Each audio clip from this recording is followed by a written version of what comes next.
Jamaah Jumu'ah rahimakumullah. Allah Subhanahu wa taala berfirman di dalam surah Al-Hadid ayat yang ke-7. Aminu billahi wa rasulih wa anfiqu mimma ja'alakum mustakhlafina fihi.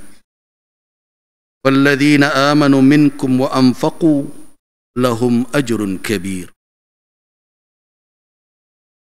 Terjemahan dari ayat itu, aminu billah wa rasulih, berimanlah kamu sekalian dengan Allah dan Rasulnya. Wa anfiqu, dan infakkanlah, belanjakanlah, nafkahkanlah, mimma ja'alakum, dari apa yang telah dijadikan kamu oleh Allah mustakhlafina fih, sebagai generasi penerus yang menguasai harta atau kekayaan yang telah dianugerahkan oleh Allah Subhanahu wa taala. Walladzina amanu minkum, maka orang-orang yang beriman di antara kamu, anfaqu, dan berinfak, lahum ajrun kabir, akan mendapatkan pahala yang sangat besar. Ayat ini menjadi landasan utama di dalam konsep kepemilikan di dalam Islam. Menjadi landasan utama dalam konsep kepemilikan di dalam Islam. Dan perlu diperhatikan oleh setiap kita. Karena ayat ini menjelaskan hakikat siapa al-malik, siapa pemilik hakiki dari segala sesuatu yang hari ini kita katakan sebagai hak milik kita. Dalam berbagai macam cara kita menguasainya. Di dalam hadis yang diriwayatkan oleh Al-Imam Muslim rahimahullah, hadis yang diriwayatkan oleh Imam Muslim, hadis ini adalah di antara hadis afrada yang diriwayatkan oleh Imam Muslim tapi tidak ada dalam riwayat Al-Imam Al-Bukhari, dari Abu Hurairah. Yaqulul abdu, kata Nabi SAW, hamba berkata, mali, mali, ini hartaku, ini kekayaanku. Hari ini tidak sedikit orang yang demikian. Ini punya saya, ini yang saya punya, ini hak milik saya, ini kekayaan saya, ini harta saya. Kata Nabi SAW, yaqulul abdu, hamba berkata seperti itu, mali wa mali, ini hartaku, ini kekayaanku. Innama lahu min malihi salasun, sesungguhnya dari harta yang dia katakan punya dia itu sebenarnya hanya 3 kategori saja. Yang itu adalah miliknya, itu yang dia manfaatkan, itu yang dia peroleh pada hakikatnya. Apa itu? Ma'akala fa'afna, apa yang dia makan telah dia habiskan. Aula bisa fa'ablah, atau yang dia pakai berarti dia telah lusuhkan. Sekali dipakai dia tidak baru lagi, dia telah lusuh, telah menjadi barang second. Kemudian berikutnya au a'ta waqtana, atau yang dia berikan untuk beramal saleh, itulah yang dia kuasai. Wa ma siwa dzalik, kata Nabi, selain dari yang 3 itu, fahuwa dzahibun, itu akan lenyap. Wa tarikuhu, kalau tidak lenyap semasa hidup dia, adalah wa tarikuhu linnas, akan dia tinggalkan untuk orang lain dengan kematiannya. Nah, ketika kita terus mendakwakan diri ini punya kita, ini milik kita, sebenarnya orang-orang yang menyadari hakikat kepemilikan akan tersadarkan oleh ayat surah Al-Hadid tadi. Di situ Allah katakan ja'alakum mustakhlafina fi. Allah yang menjadikan kamu mustakhlaf. Apa makna mustakhlaf? Yaitu yang ja'a, yang datang setelah generasi sebelumnya pergi, kita datang sebagai generasi penyambut, generasi penerus, Dan tentu tidak agar berhenti sampai pada kita, kita juga akan pergi dan akan berlanjut ke generasi sesudah kita. Itu makna istakhlafa. Ja'alakum, Allah jadikan kamu sebagai mutasarrif yang mengelola setelah orang pemilik awal, sebelum kita pergi, yang menguasai sebelum kita telah berangkat. Kita yatasarraf, orang-orang yang menerimanya, mengelola harta itu. Tapi ingat, kamu juga akan menjadi salaf dari khalaf. Kamu akan jadi pendahulu pula dari generasi yang akan datang berikut. Artinya, singgahnya kepemilikan itu di tangan kita adalah muakkad, sementara, tidak abadi. Kalau seandainya orang sebelum kita abadi, kita tidak berpunya apa-apa hari ini. Kalau seandainya generasi yang dahulu itu tidak hilang, apa yang kita miliki semuanya sudah mereka punyai. Nah, karena ada pergantian generasi dari salaf ke khalaf, dari terdahulu kemudian, maka pandailah kita mengatakan sekarang, iko pusako nang kami tolong, iko sako nang kami jawab. Nah, hari ini melalui mimbar Jumat ini saya ingatkan semua orang yang merasa berpunya. Kenapa ini yang saya sampaikan? Karena ada lembaga adat yang tersinggung, yang tidak nyaman ketika ulama berbicara tentang harta pusaka. Mereka katakan lembaga keulamaan sudah tidak memakai pematang laih. Jadi nenek mamak yang menjadi pemangku adat merasa tersinggung ketika majelis ulama memperingatkan dan mengingatkan hati-hati dengan sertifikasi tanah ulayat. Dan majelis ulama telah melakukan mudzakarah berulang kali tentang itu. Tidak ada kepentingan pribadi bagi siapapun dalam hal ini.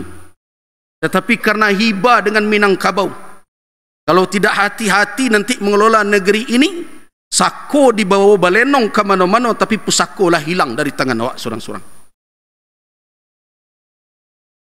Sudah dilakukan pengkajian, pembahasan.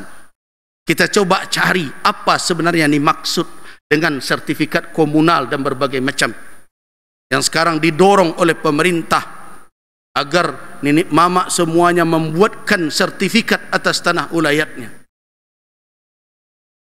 Majelis ulama hanya mengingatkan saddal lidzari'ah, karena kami tahu kalau betul-betul kita bersepakat bahwa adat ini bersandi syarak. Syarak bersandi kitabullah. Adik berpanih syarak berlindung, syarak mengatur adik memakai.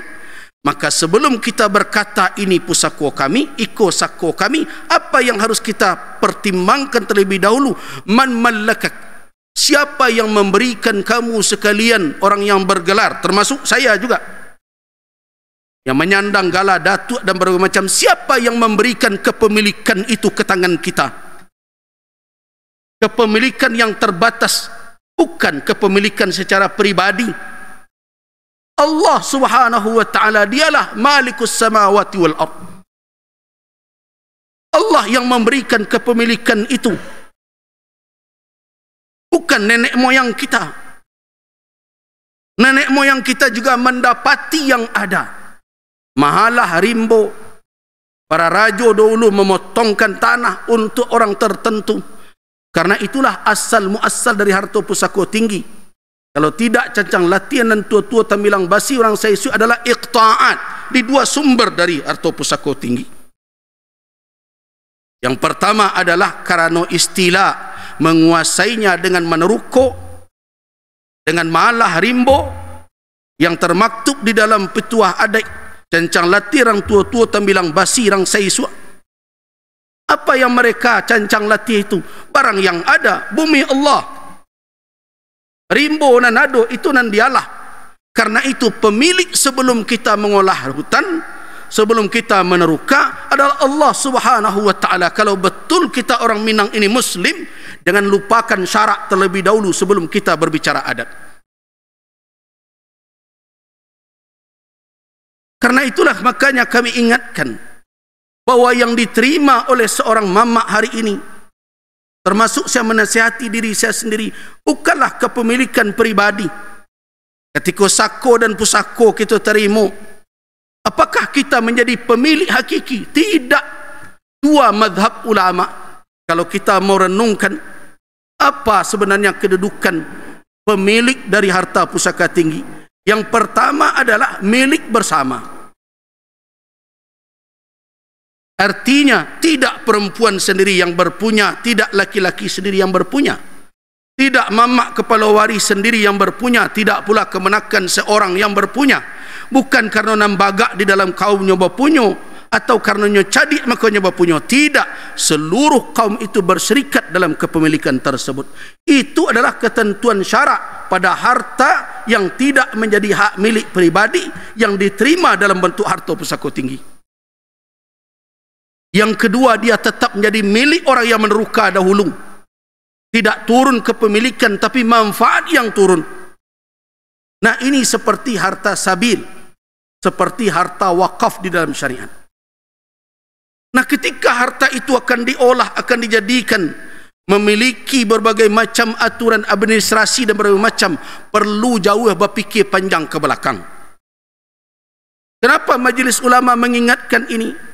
Karena kalau toh dinamakan ini sertifikat kaum datuk itu, dikatakan bahawa seluruh kemenakannya dituliskan di sana. Kemenakan ini duit, nan lai kapan? Bagaimana? Kemudian sertifikat itu siapa yang memilikinya? Siapa yang akan memegangnya? Mungkin adalah bunduk atau mande soko nan paling tua. Mande soko nan paling tua ketika meninggal jatuhkan ke anak nan pedusinya nan paling tua. Perlu diingat bahwa kedudukan mereka semua sama di dalam kaum. Dan kita ingat bahwa adat kita tidak satu model. Ada yang berjanjang naik bertangga turun, tapi ada yang duduk sama rendah, tagak sama tinggi, gadang belega di antara kaum. Apa tidak menjadi masalah nanti ketika orang yang memegang sertifikat merasa inyo pula yang berhak menerima sako karena pusako ada di dalam tangan inyo catatan. Begitu juga ketika dibuat dia menjadi sertifikat itu, apa aturan yang mengatakan sertifikat itu berbeda dengan sertifikat pribadi? Apakah terhalang dia untuk dirunggukan atau dijaminkan ke bank? Kalau aturan yang dipegangi, aturan bisa berubah besok. Coba lihat negara ini, tengah malam pun kadang bisa undang-undang keluar. Nah, bisa jadi suatu saat ketika sertifikat sudah ada saja aturan keluar bahwa sertifikat yang seperti itu, kalau seandainya disepakati oleh separuh yang tertulis dalam sertifikat, maka boleh dikelola dan boleh dibuat berbagai macam. Kalau ada aturan seperti itu, bercakaplah anak kemenakan di bawah. Apa yang akan terjadi? Berserak-serak ranah Minang. Nah, inilah yang dicemaskan oleh para ulama ketika 3 kali melakukan mudzakarah. Ini beresiko, karena itu ditimbang-timbang betul lah dulu, wahai masyarakat Minangkabau. Kami tidak punya kepentingan dalam perkara itu. Kami tidak mendapat ratu pusako dari Nik Mamak karena menyampaikan pesan ini. Tetapi hanya mengingatkan, kalau diterima oleh lembaga adat dengan kebencian, silahkan kita akan bertanggung jawab kelak di hadapan Allah Subhanahu wa Ta'ala. Berbeda dengan sertifikat wakaf. Sertifikat wakaf tidak bisa dianggunkan, tidak bisa diperjualbelikan karena ada landasan aturan yang mengikat tentang itu. Kalau ini bisa menjadi sertifikat pribadi, ujungnya apa? Bisa diperjualbelikan. Kalau sudah ada nanti berubah ketentuan, boleh disetujui oleh orang tua yang sebenarnya, boleh disetujui oleh separuh nama yang tersebut, maka terjadilah jual beli. Maka terjadilah musyawarah di Minangkabau berubah. Di Minangkabau musyawarah tidak suara terbanyak. Kok picaknya boleh dilayangkan, kok buletnya lah boleh digolongkan. Tak boleh ada picak bersagi, bulet bersagi dan berbagai macam. Bergeserlah semuanya. Jadi karena itu ada kekhawatiran ulama. Apa yang menjadi identitas Minangkabau akan hilang. Karena karakteristik orang Minang itu ada sako dan pusako. Tetapi kalau itu dianggap sebagai suatu hal mencampuri urusan nenek mama, terserah. Angku-angku bertanggung jawab di hadapan Allah dan di anak kemenakan kemudian hari. Tugas kami apa? Fadzakir innama anta mudzakir lasta alaihim bimusaitir. Beri peringatan, engkau hanya bertugas memberi peringatan, kamu tidak bisa menguasainya. Barakallahu wa lakum fil Qur'anil Karim wa nafa'ani wa iyyakum ma fihi minal ayati wal hikam. Aqulu qawli hadza wa astaghfirullaha li wa lakum ghafurur.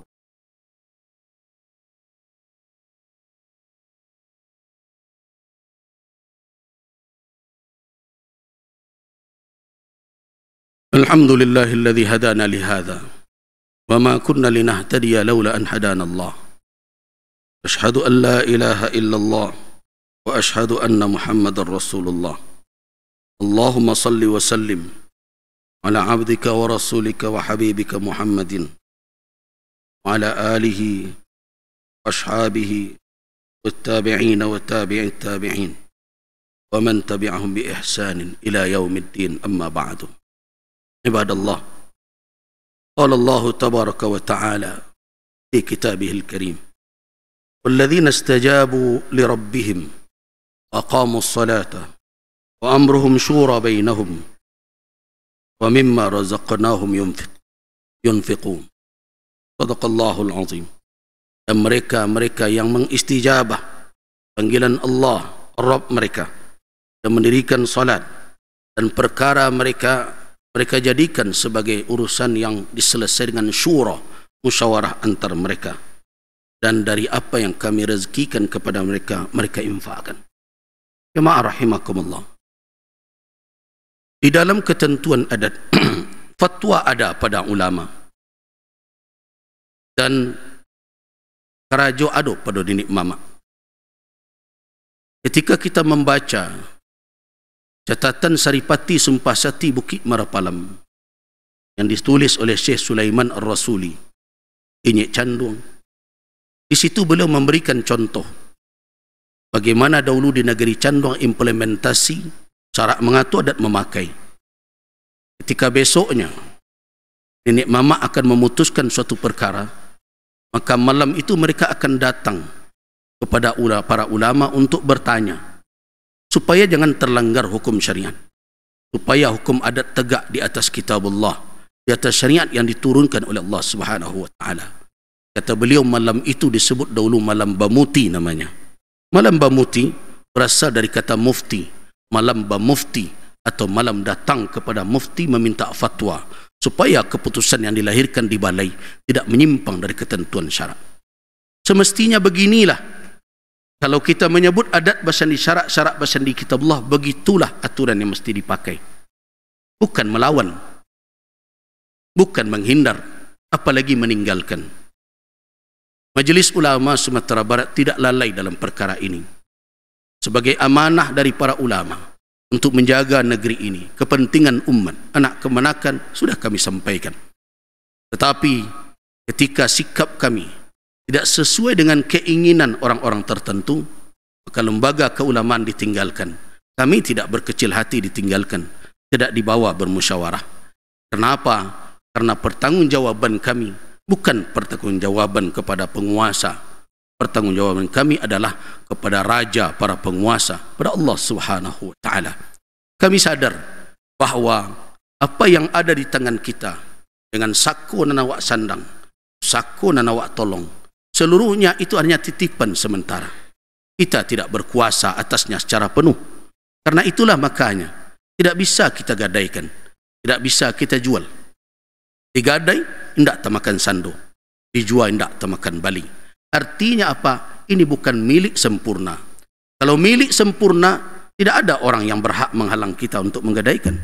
Tidak ada aturan yang berhak menghalang kita untuk menjualnya. Karena kita memiliki hak penuh atas harta itu. Karena itulah makanya para ulama bersidang dahulu di Bukit Tinggi ini, menetapkan bahwa harta seperti itu adalah harta pusako tinggi. Kenapa tinggi? Karena tidak bisa dijambo, tidak bisa dijangkau dengan penguasaan secara pribadi. Pemiliknya adalah, kalau tidak orang bersama, adalah nan dahulu mencancang melatih menaruko pertama-tama. Nah itulah kedudukannya. Karena itulah makanya ulama tidak memaksakan harta itu masuk ke dalam harta peninggalan ketika seseorang meninggal. Kenapa? Karena dia tidak memenuhi syarat sebagai harta warisan. Kenapa demikian? Karena syarat harta warisan itu adalah milik orang yang meninggal itu ketika hidupnya. Harta pusaka tinggi tidak menjadi milik dia secara personal. Dia adalah pemilik secara bersama atau namanya milkun musya'. Karena itu bagi siapa yang mengkaji tentang fikih, berbicara tentang nazariyat, tentang bagaimana konsep kepemilikan di dalam Islam, dia tidak akan menemukan dari seluruh sabab kepemilikan. Ada yang mengatakan 6 sabab, ada yang mengatakan 10 sabab. Tidak berbeda sebenarnya, hanya dalam perinciannya saja. Tidak masuklah harta pusaka tinggi itu di dalam kepemilikan pribadi. Nah, karena itu wahai kaum muslimin di Minangkabau, kita mengaku semuanya orang Minang itu muslim. Karena itu saya ingatkan melalui mimbar ini sampai kemanapun hendaknya bahawa kita akan dipertanggungjawabkan. Sebelum kita mengatakan implementasi adat, maka kita akan dipertanyakan oleh Allah kelak sebagai seorang muslim, apakah kita benar-benar telah menjalankan ketentuan Allah Subhanahu wa taala sebagaimana yang telah diingatkan oleh Allah Subhanahu wa taala di dalam surat Al-Ahzab. Apa kata Allah? Wa ma kana lil mu'minin wala mu'minatin idza qada Allahu wa rasuluhu amran ay yakuna lahumul khiyarah min amrihim wa may ya'sillaha wa rasulahu faqad dhalla dhalalan mubina. Tidak ada hak, tidak ada peluang, tidak ada kewenangan bagi seorang mukmin, baik laki-laki maupun perempuan, apabila ada ketentuan Allah Subhanahu wa taala dan Rasulnya, telah diputuskan kedudukan hukumnya, ketentuannya, tidak ada lagi dalam suatu perkara itu mereka memiliki pilihan, melainkan untuk apa? Sami'na wa ata'na. Siapa yang tidak menjalankan yang seperti itu berarti durhaka kepada Allah dan Rasul.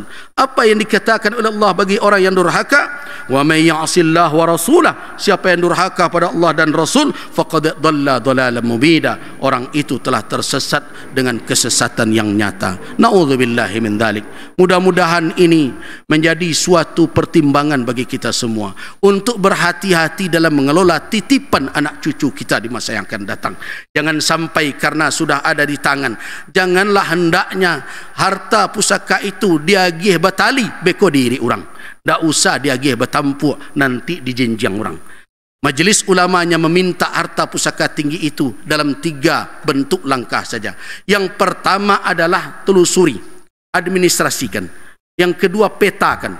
Yang ketiga akui. Tidak perlu pakai sertifikat, tetapi ada pengakuan sah dari negara. Bagaimana bentuknya? Lihatlah hutan lindung di mana-mana, tidak ada sertifikatnya. Tetapi siapa saja yang mencoba merambahnya akan terkena oleh aturan karena sudah diakui sebagai wilayah yang tidak bisa dimasuki. Kedudukan seperti itu bisa diberlakukan pada harta pusaka kaum supaya jangan tarik-menarik antar anak kemanakan. Kita sudah melihat bagaimana pertengkaran antara orang berdusana sampai indak batagwe sapo hanya karena tanah selawih tepak tangan. Apakah itu yang akan kita buka untuk anak kemanakan kita? Fa'tabiru ya ulil albab la'allakum